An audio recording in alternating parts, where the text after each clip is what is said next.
Pamilyar ba kayo sa Ophanim? Sa Galgalim? Hindi ano. Ako din. Hindi ko alam yan dati. Pero sa maniwala kayo at sa hindi, sila ay mga heavenly beings kasama ng mga cherubim at seraphim. Pwedeng isipin na iisang uri o kabuuhan sila ng mga cherubim at seraphim. Mas kakaiba nga lang ang kanilang anyo. Higit na mas nakakasindak kaysa sa mga cherubim at seraphim. Talakayin natin ito ngayon sa pagpapatuloy ng ating paksa tungkol sa mga beings na nasa Shamayim.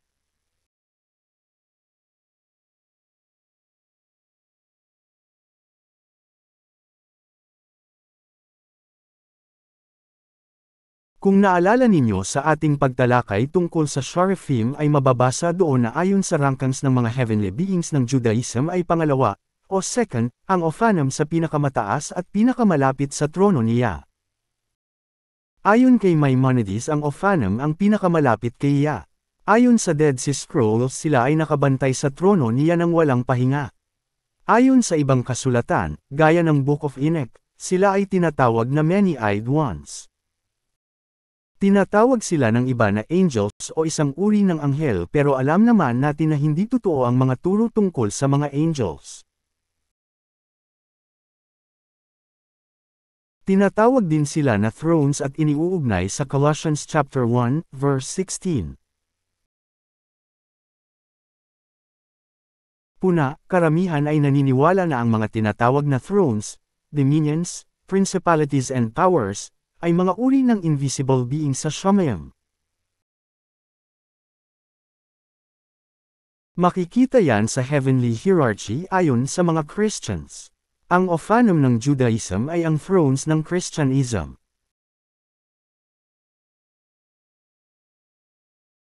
Ano ba talaga ang Ophanim at Galgalim?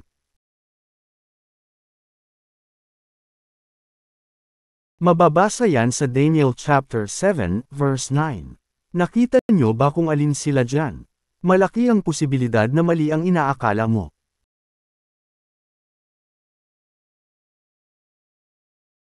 Magbasa pa po tayo. Mag-umpisa tayo sa verse 1 ng Ezekiel chapter 1 para mas maunawaan ninyo ang whole picture ng story. Habang nasa exile sa Babylon si Prophet Ezekiel ay nakakita siya ng pangitain sa ilog ng Kebar.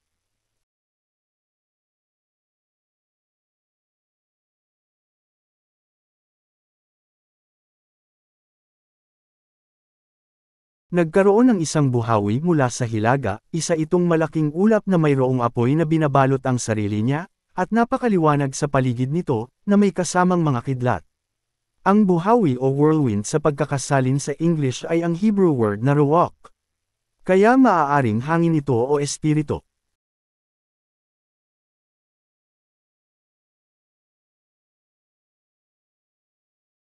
At mula dito niya nakita ang mga kakaibang nilalang. Ito ang apat na nilalang na may mga pakpak na may anyong tao pero may apat na mukha. May mga paa na gaya ng sabaka at makintab na parang tanso. At may mga kamay sila na gaya ng tao sa ilalim ng kanilang mga pakpak sa apat na gilid nila. Ang kanilang mga pakpak ay nagkakadikitan sa bawat isa. Hindi sila lumiliko dahil nakaharap sila sa lahat ng dako kaya patuloy lang kung saan nila gusto magpunta. Tungkol sa anyo ng kanilang mga mukha, sila'y may mukhang tao, at silang apat ay may mukha ng leon sa kanang tagiliran, at silang apat ay may mukha ng baka sa kaliwang tagiliran, silang apat ay may mukha rin ng agila. At ang kanilang mga mukha at ang kanilang mga pakpak ay magkahiwalay sa itaas, dalawang pakpak ng bawat isa ay nagkakadaitan at ang dalawa ay nagsisitakip ng kanilang mga katawan. At yumaon bawat isa sa kanila na patuloy, kung saan naparuroon ang espiritu, doon sila nangaparuroon, sila'y hindi nagsisipihit ng sila'y yumaon. Tungkol sa anyo ng mga nilalang na may buhay, ang kanilang katulad ay parang mga bagang nagniningas, parang mga sulo, ang apoy ay tumataas at bumababa sa gitna ng mga nilalang na may buhay at ang apoy ay maningas, at mula sa apoy ay may lumabas na kidlat. At ang mga nilalang na may buhay ay nagsitakbo at nagsibalik na parang kislap ng kidlat.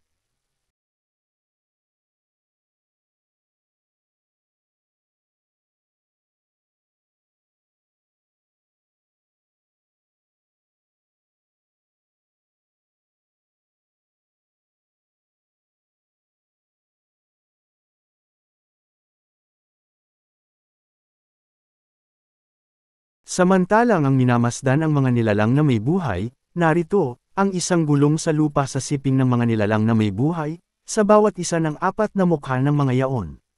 Ang anyo ng mga gulong at ng kanilang pagkayari ay parang kulay ng berilo, at ang apat na yaon ay may isang anyo, at ang kanilang anyo at ang kanilang pagkayari ay parang isang gulong sa loob ng isang gulong. Pagka yumaon, nagsisiyaon sa kanilang apat na dako, hindi nagsisipihit ng sila'y yumaon. Tungkol sa kanilang mga ruweda ay matataas at kakilakilabot, at itong apat ay may kanilang mga liyanta na puno ng mga mata sa palibot. At pagka ang mga nilalang na may buhay ay nagsisiyaon, ang mga gulong ay nagsisiyaon sa siping nila, at pagka ang mga nilalang na may buhay ay nangatataas mula sa lupa, ang mga gulong ay nangatataas. Kung saan naparuroon ang espiritu ay nangaparuroon sila, doon pinaparunan ng espiritu, at ang mga gulong ay nangatataas sa siping nila, sapagkat ang espiritu ng nilalang na may buhay, ay nasa mga gulong. Pagka ang mga yaon ay nagsisiyaon, ang mga ito'y nagsisiyaon, at pagka ang mga yaon ay nagsisitayo, ang mga ito ay nagsisitayo, at pagka ang mga yaon ay nangatataas mula sa lupa, ang mga gulong ay nangatataas sa siping nila, sapagkat ang espiritu ng nilalang na may buhay ay nasa mga gulong.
Malinaw na po ba? Ano naman ang Ophanim at Galgalim? Sa Hebrew, ang isinalin na wheels ay Ophanim. Kung minsan ay Galgalim. Ang kahulugan ng Ophanim ay wheels. Ang Galgal naman ay spheres o wheels o whirlwinds. Gaya ng ginamit sa Daniel 7:9. Makikita sa mga talatang yan na ang mga cherubim at mga Ophanim ay magkakasama. Para silang isang organism. Ang mga seraphim, cherubim at Ophanim ay magkakasamang nakabantay at nakapaligid sa trono niya. Maaari naman na ang mga Ophanim at Galgalim ay mga gulong o wheels lang talaga na gaya ng sa mga karwahe, o chariots, kaya lang ang karanasan nina Ezekiel at Daniel ay isang vision lamang at hindi ito literal na reality dahil ang mga beings na ito ay mga invisible. Ang mga anyong ito ay maaaring naglalarawan lamang ng kanilang katungkulan, kapangyarihan, sa paraan na may kahulugan sa mga sinaunang tao at kahulugan na hindi pa natin ganap na nalalaman sa kasalukuyan. Ayon sa pangitain, sila ay may spirit kaya malinaw na sila ay may buhay at hindi isang uri ng sasakyan lang. Kaya naman sa tradisyon ng Judeo-Christian religion ay kasama sila sa mga panalangin. Sila ay tinuturing na full of wisdom at nakikita nila ang lahat, dahil nga siguro sa puno sila ng mga mata. Pinaniniwalaan din na sila ang nagbibigay gabay sa mga tao. Ano man ang katotohanan tungkol sa kanila ay malinaw na maraming heavenly beings at isa sila doon. At marami pa tayong hindi nalalaman sa mga nahayag na sa kasulatan.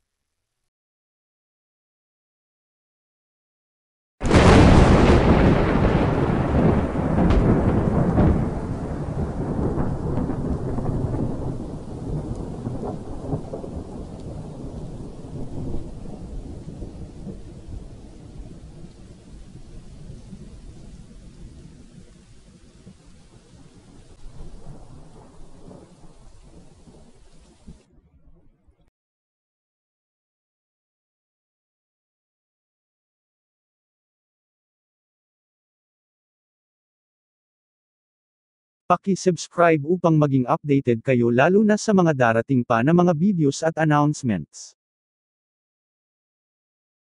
Kung inyo pong mamarapatin, ay bukod po sa pag-subscribe, ay paki-like po ang aming video kung inyong nagustuhan, at pakisuyo na rin po na e-share at huwag kalimutan na pindutin ang notification bell.